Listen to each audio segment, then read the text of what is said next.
Hello, and welcome to Free History. I'm Will Hickox, and I'm host of the series. One thing that becomes clear in studying history is that the current events of today really become the history that's studied and hopefully learned from tomorrow.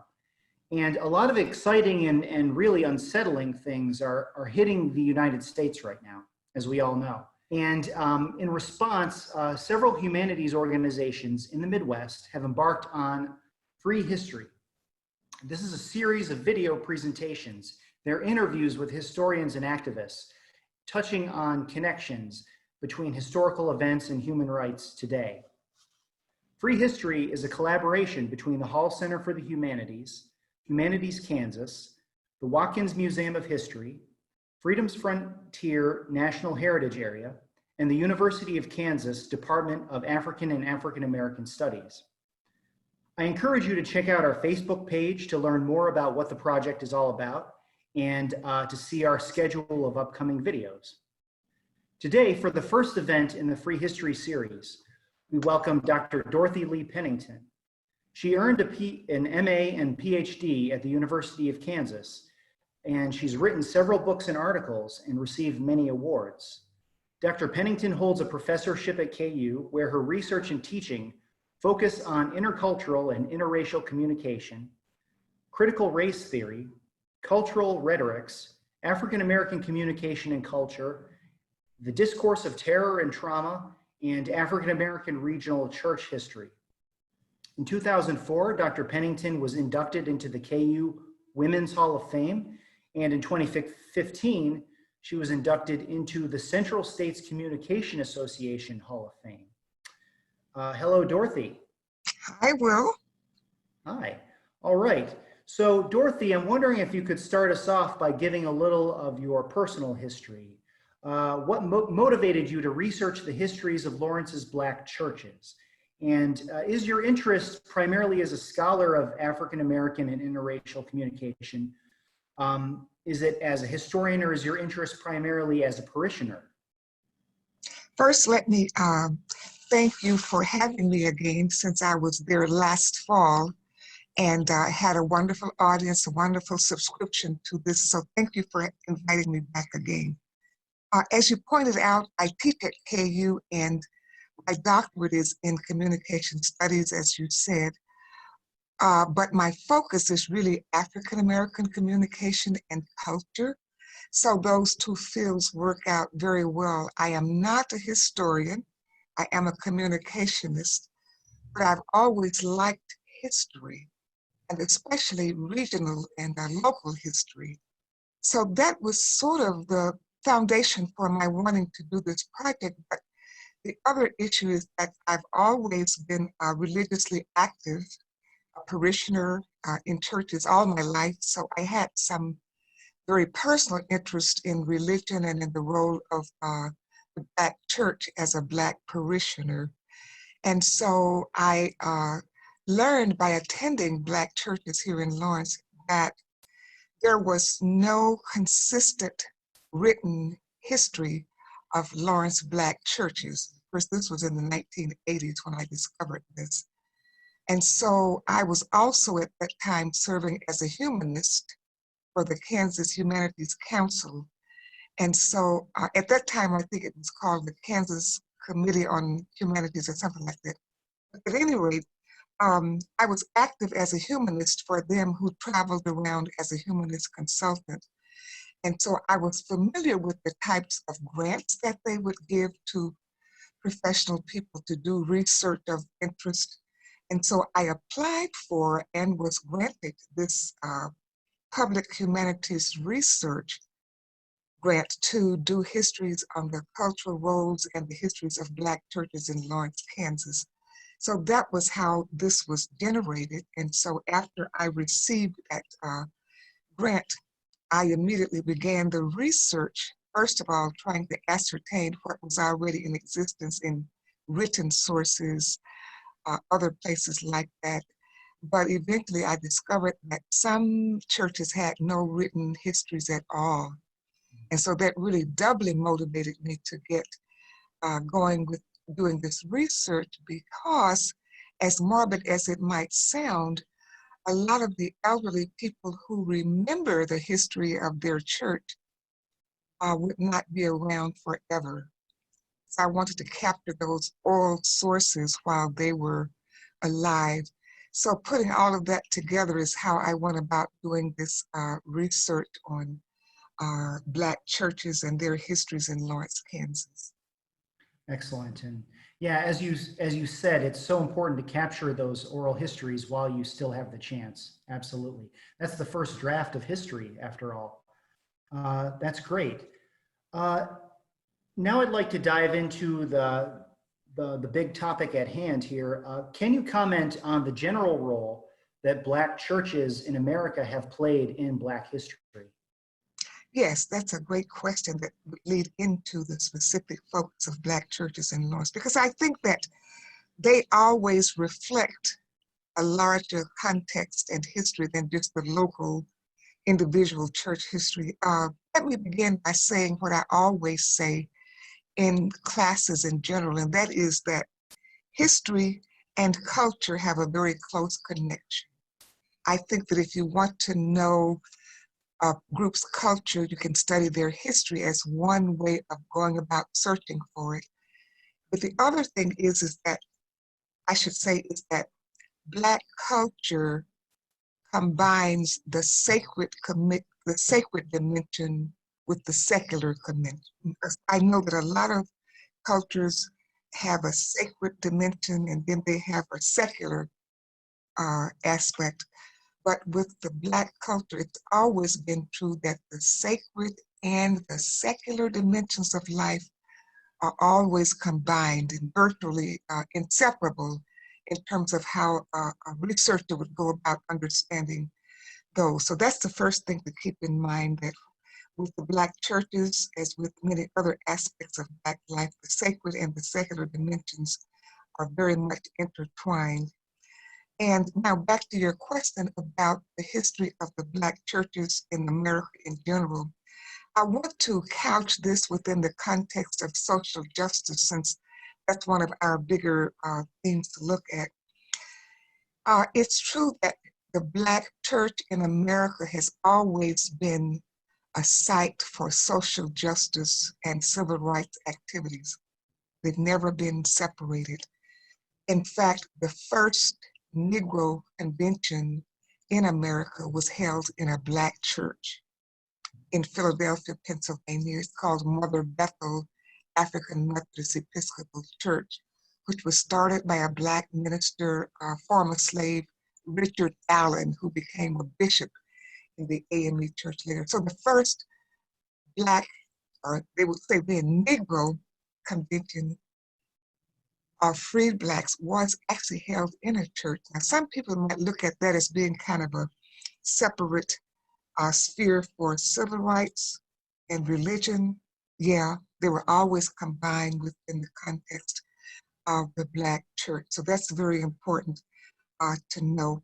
What this convention did was it had delegates from 7 different states, I believe.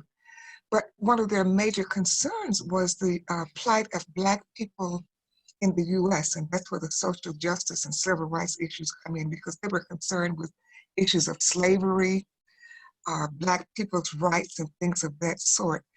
What is interesting as a sidebar here is that when they met in Philadelphia, they did not have complete freedom of assembly, which is an interesting point to make, because there were gangsters that tried to disrupt their meetings, and so they were really risking their lives to do that. In fact, the first 5 of those meetings were held in secret sessions, and then eventually they said, well, we're going to meet in our regular sessions, and whatever the price is that we have to pay for that, we'll pay that price. So you had the issue of freedom of assembly intersecting with the ability of free Blacks to meet in Philadelphia and to talk about the issues confronting Black people. So, but at any rate, at this Philadelphia convention, they also referred to the Declaration of Independence as their guide. And they called upon the free people to utilize all of the legal not just means, but legal means at their command to raise the status of Blacks and to fight slavery. So this Negro Convention movement, as I said, had its first convention at a Black church. That shows you the integration between the Black church and the civil rights and the social justice movement. I can stop there. I can go on or whatever if you want me to, but that's basically kind of the answer of what the Black church has done in America as general. Now, let me add to that the fact that even in contemporary times, those of you who are listeners will remember that Dr. Martin Luther King Jr., the Reverend Jesse Jackson, right? They were both ministers in the Baptist church, but they were also activists in leading the civil rights movement. So there's again that connection between the sacred and the secular, or the sacred and the civic parts of life. And then one of my favorite people in history, going back to the times before in fact, before all of your listeners were born, as in 1843,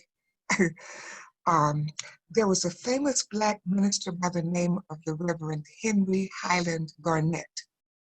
And he spoke at Black Convention in 1843, I believe, in Buffalo, New York, in which he gave a very fiery speech urging the slaves to rebel, right? So again, you have this mixture of the convention, the preachers, but yet they were talking about a sense of gaining your freedom by your own resourcefulness. And then there was another, he was Presbyterian, by the way, but then there was another Black minister back in the day in the 1860s, the Reverend Bishop Henry Mcneil Turner, who was also an AME bishop, who was a member of the Georgia state legislature. And I believe, if I'm not mistaken, he was one of the Blacks expelled. But the point is, he made a speech titled, "I Claim the Rights of a Man," which means that he was a minister, also a legislator, but also fought for civil rights. So again, my larger point that the sacred and the secular were always connected through the Black church. Excellent.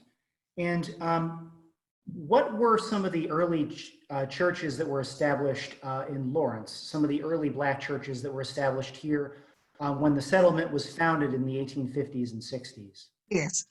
The first church that was organized and established, I like your word too, was a tie between St. Luke AME Church and the 9th Street Baptist Church. Both were formed in 1862, same year.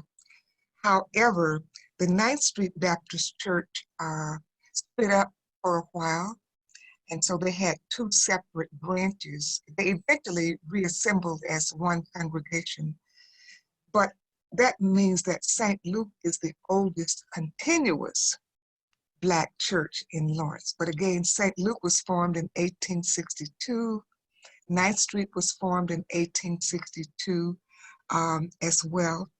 And then the third Black church formed was the St. James African Methodist Episcopal Church, which was located in North Lawrence. Now, I should indicate that while the church edifice still stands, the congregation is no longer there. Congregation consolidated with St. Luke AME Church. So now they're just one AME Church fellowship in Lawrence, but the building, the edifice for St. James still stands at the corner of 7th and Maple Streets over in North Lawrence. So I like to go by there just to remember what it was like when I was there as a musician for a number of years. And then the next church was the first regular Missionary Baptist Church, also located in North Lawrence at that time. It was formed in 1868, but it has since then relocated to, I believe it's 17th and Vermont Streets in the old, I believe it's one of the Lutheran churches out on 17th and I think it's Vermont Street. Don't quote me on it, but it's like one block off Massachusetts Street, and I think that street that goes north and south would be Vermont. But nevertheless, the church relocated, and that's where it is now. And the next church was Second Christian Church Disciples of Christ Denomination, formed in 1897.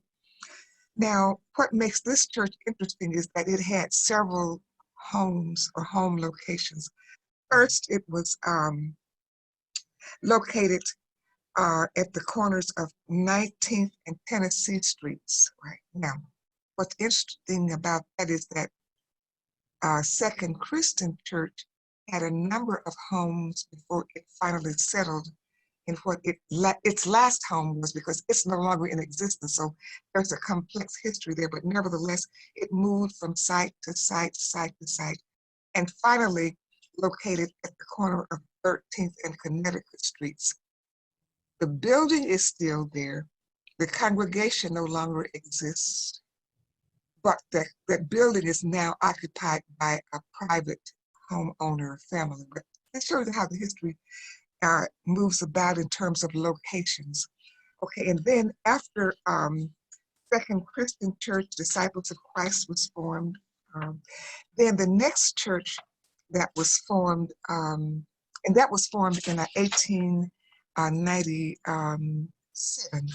And then the next church that was formed was the Lawrence Pentecostal Church, formed in 1929. It had several locations as well, but it ended up, interestingly enough, occupying the same building at that the Pentecostal Church had operated at 19th and Tennessee Streets. But the important thing is that that building no longer stands. That church body is no longer there. We had a lot of movement among locations and the closure of congregations, which makes this very fascinating research to do. But anyway, going on historically and briefly, this Lawrence Pentecostal Church was formed in 1929 by two Black women. Now that makes it interesting and different. Rhoda, Georgia, and evangelist Mary Walton Harris.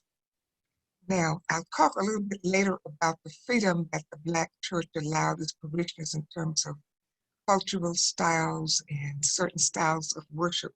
But let me just say here sufficiently that Rhoda, Georgia, was believed, now this is just according to the belief, she was believed to have been the first person in Lawrence to speak in tongues and to be filled with the Holy Ghost.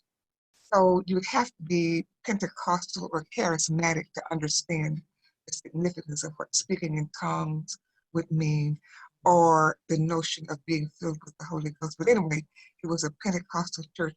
The last interesting thing about this church formed by two Black women is that converts were baptized in a tank in the home of one of the founders, Rhoda, Georgia. That congregation no longer exists. And that's a sad commentary about many of the churches that existed when I did my research.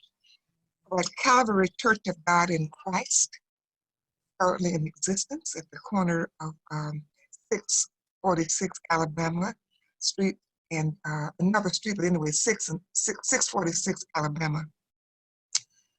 That church was formed in 1931, and it also had an interesting founding. It met in a tent. And when I was researching this church, it was fascinating because there was no written history of the church. So I had to interview one of the founding members who has long since passed away. So I'm glad that I really got a chance to talk to her. But I found it fascinating that they first met in a tent. They later moved to a location on New Jersey Street, but nevertheless, they are now, I think, permanently located at 646 Alabama Street. Now, the next church, the Church of God of Lawrence, was very interesting because it was formed by a group of Black migrants who had come to Lawrence from the state of Mississippi. They had known one another when they lived in Mississippi. So I think about 7 families that had known one another in Mississippi moved to Lawrence. So you already had that kindred association and affiliation among these people. In fact, some of them were related to one another in many sorts of interesting ways. But nevertheless, I gathered that they still wanted to worship together. So they formed their own church. It was called the Church of God of Lawrence, as I said, Pentecostal. And its founding pastor, who has since passed away, was Elder Frank Galloway. But they worshiped together, for a number of years before he passed away. But it was active during the time of my research. Let's see. The last church that was formed at the time of my research is no longer in existence as well. Interesting. It was the Overcoming Church of God in Christ. Again, that's Pentecostal. It was formed by a late pastor, the Reverend Willie Burnett. And they at first met in people's homes as a prayer group, but they later formed this church and occupied a building at the corner of Rhode Island and 14th Street. The building is no longer there, neither is the congregation in existence. That's again a sad commentary on what was good congregations back in the day. Now, when I did my research, there was one additional Black church being formed. It is now up and running as of a number of years, and that is the Victory Bible Church. Its founding pastor is the Reverend Leo Barbie, which is Jr., which is a name that's pretty familiar in Lawrence circles. But at the time of my research, he was forming, the vision for this church was being formed. But now it's up and running. It's in the old building that used to house, the Church of the Nazarene, the 1900 block of, Massachusetts Street. So those are the 10 churches that I researched during my time for doing this research project. Well, that's amazing, and it's incredible to hear that there was such a variety of Black churches in this relatively small town. Yes. And what kinds of Christianity did early Black churches in Lawrence espouse? And was it different from the messages of white churches? Let's first talk about the denominations, because there were Baptist churches here, there were Methodist churches, Black churches, Methodist, Baptist, Pentecostal, Disciples of Christ, and all of that. So in that regard, some of them were no different. I mean, for example, Second Christian Church as a Disciples of Christ church could have been a sister church to First Christian Church downtown, because they were both Disciples of Christ church.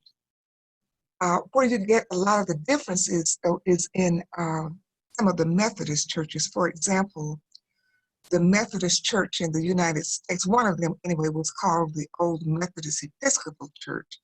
They later became the United Methodist Church after they, I believe, united with the Evangelical United Brethren Church around 1968. So now you have United Methodist churches in Lawrence. And there are a few Black United Methodists in Kansas, but not very many. The biggest Methodist church in Kansas happened to be the African Methodist Episcopal Church, which is what St. Luke is now and what St. James was then. And I think because more Blacks affiliated with the African Methodist Episcopal Church, again, in part because of its messages about freedom, liberation, Black independence, and the fact that the reason that Richard Allen, who was the founder of the AME Church in great part, was so important is because he and his friend Absalom Jones were worshiping at a white church in Philadelphia back in, I guess, the 1800s, somewhere back. But at any rate, the story goes that they were praying on their knees and they were pulled up and essentially told that they couldn't do that. So Richard Allen eventually formed a separate Methodist church for Blacks, and it was called the African Methodist Episcopal Church. So their theology had probably more to do with freedom and liberation than the white Methodist Episcopal Church. Because remember, I said that the Negro Convention movement started in Richard Allen's church in Philadelphia. So there's always been I said, theology of liberation, but I don't want to be misleading by saying that that was the main theology. I think the main theology was a spirit-filled worship service that allowed freedom of expression as individuals wanted to freely express themselves. So I would say high degree of spirituality, religiosity, social justice, social movement discussions, but also the Black church played other roles in like education, of course, teaching people to read and write. In fact, in some of the earlier Sunday schools, that's where a lot of former Black slaves really learned how to read and write in Sunday school. Or they learned public speaking skills, oratorical skills in Sunday school, or in Easter speech programs where they said their little Easter speeches. But at the same time, that mission was twofold: to teach the children a sense of religiosity, but it was also teaching oratorical skills, performance skills, such as little plays or vignettes that were done for certain occasions like Easter. So there you had the performative skill, and the performative skill in music also being taught at Black churches. So it was a very holistic church. Also, it taught literary skills. So the Black women formed literary book discussion clubs through Black churches. So it was a very comprehensive institution within the Black community that taught not only the sense of religiosity and spiritualism, but also other skills-based traits and things of that sort. I could go on, but that's a general summary of the central role that the Black churches played in the Black community. Well, Dorothy, this has been a fascinating discussion that I wish we could have the time to continue. I do have one final question for you. Are there any efforts to preserve Black churches locally or nationally that you think people should know about? I am not aware of any formal efforts or initiatives to preserve the history, but I think that many churches have written and sort of perfected their own individual histories, which they share at certain occasions, like anniversaries in particular. But I think that there could be more formal scholarly studies done on Black churches. For example, in preparing for this conversation, I took an occasion to look on the internet at Black churches in Lawrence.